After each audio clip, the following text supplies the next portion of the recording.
Mention service animals and dogs usually spring to mind, and they have played a major role in our nation's history, both on the battlefield and on the home front. But they are far from the only animals to be of service to our nation and its people. Memorializing all service animals is the goal of the National Service Animal Monument Corporation. Through their efforts, the National Service Animal Act was signed into law in 2022. We are going to represent all the animals in the monument, of course, but I would say that primarily the animals that were used were dogs and horses and mules and carrier pigeons, and even we have seals and dolphins that have served our country. That's sculptor Susan Bahari. She brings extensive artistic experience to this project. Among her best-known works, Always Faithful. Unveiled in 1994, it was our nation's first official war dog monument. Always Faithful is a life-size Doberman. The Dobermans were the official breed of the Marine Corps in World War II, and they saved countless lives in the Pacific.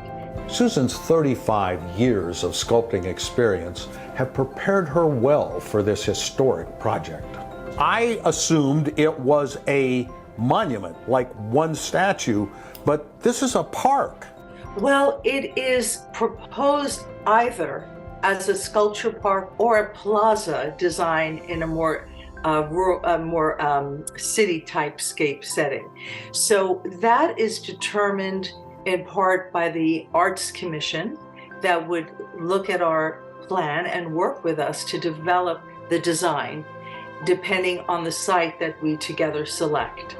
And as I looked at the website, didn't think about dolphins, didn't think about seals, didn't think about the carrier pigeon. Yeah, that's right. In World War I, it was used widely, carrier pigeons, because they sent vital messages. In fact, many of them would be sent out at a time because sadly, they were targets. And horses. Founding Father George Washington is often pictured during the Revolutionary War with his horses Bluebeard and Nelson. Susan is drawn to memorializing animals with powerful backstories, like President George H. Bush's companion dog, Sully, and Stubby, a famous World War I hero.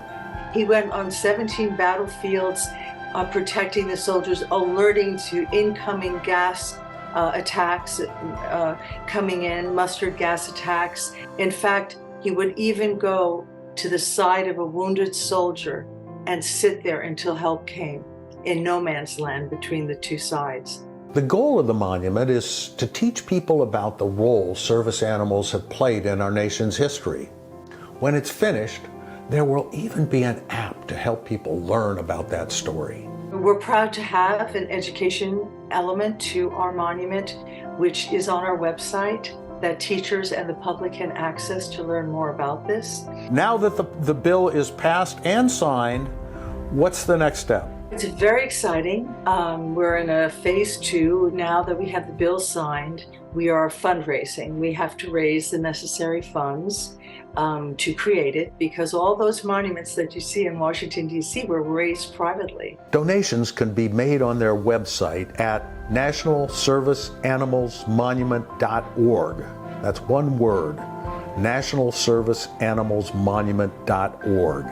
We also are starting the process of site selection with the National Park Service, and then following that will be the Arts Commission review of the design, and then the building of the monument itself.